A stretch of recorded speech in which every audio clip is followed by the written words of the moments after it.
Lady Hugh's face darkened the second she heard that. What I was really saying was, she sent all my people away and that's why it burned. You're on your second child now. You should know what you're doing by now. Why on earth would you need that many people waiting on you? There's so much to manage in this household every day. Borrowing a few servants from your courtyard is completely normal, isn't it? Luo Qinghe smiled and stepped forward to take Lady Hugh's arm. It's been so dry lately. Sparks just happen. As long as sister-in-law and the baby are safe, that's all that matters.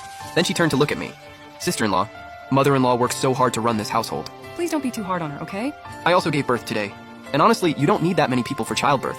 Too many people just makes it chaotic. Hearing that, I let a small, barely noticeable smile creep onto my face. I didn't say a word, I just stared at her, and Luo Qinghe started to feel uneasy. Sister-in-law? Hey, why aren't you saying anything? Did the fire scare you or something? I smiled. No, I'm fine. I just think everything sister-in-law said makes a lot of sense. Funny how I never noticed before. See, the way Luo Qinghe talked, it sounded like she was playing peacemaker. But every single line was implying I was being petty. And sure enough, the moment Lady Hu heard Luo Qinghe's words, she looked at me with even more disgust. Utterly classless. Look at your sister-in-law. You both gave birth today, and she's not out here nitpicking like you are. I tilted my head with a little smile. You're absolutely right, mother-in-law. It's all thanks to your excellent management, your eye for talent, your ability to delegate, your dedication to saving money for the household. I could never measure up. Then I glanced over at my nearly burned down main house. It's just such a shame, though. The repairs for the main house. I imagine that's going to run at least 1,000 taels of silver extra. The moment those words left my mouth, Lady Hu's face dropped even further, but she couldn't find a single thing to say back to that. While everyone was still talking, the fire on the main house was put out. Lady Hu spoke again. You two just gave birth. Stop standing around out here. Go get some rest. Luo Qinghe and I both nodded and said sure. Then Lady Hu looked back at me pointedly. Oh, and that house of yours. You'll need to arrange the repairs yourself. The message was loud and clear. Use your own dowry money. Don't even think about touching the household funds. Not a penny from the family budget. After dropping that bombshell, Lady Hu was helped away by the servants and maids. Luo Qinghe glanced at the baby in my arms, sleeping soundly, and visibly relaxed. She put on a weak, fragile act and coughed a few times. Since you're okay, sister-in-law, I'll head back now.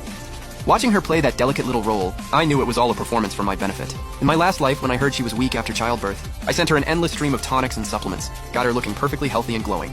Thinking about that now, honestly, what a joke. I gently stroked the swaddle around my baby. You had a long night, sister-in-law.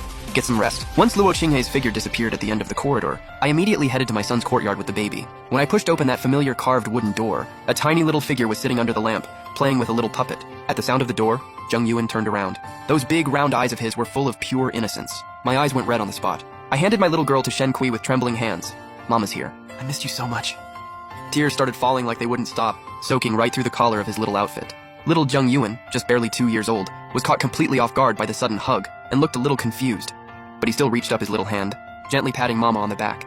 That familiar milky scent, that warm little touch, it felt like my heart was being torn apart. In my last life, ever since she was born, it had been way too long since I'd been able to hold her like this.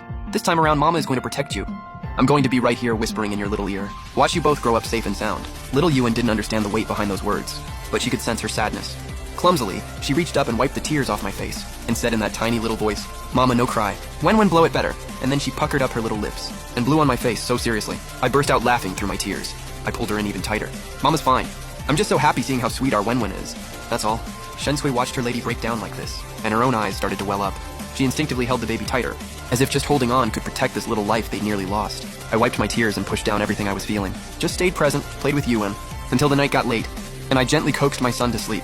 When his little chest was rising and falling steadily, I finally made myself get up, and got my baby daughter settled in the small room next door. In the flickering candlelight, I stared down at the sleeping baby in my arms, thinking about how close I'd come to losing her. It felt like an invisible hand was squeezing my heart, especially when I thought back to that beat-up cradle in the woodshed. All that rough hay, it had even scratched into her soft little skin.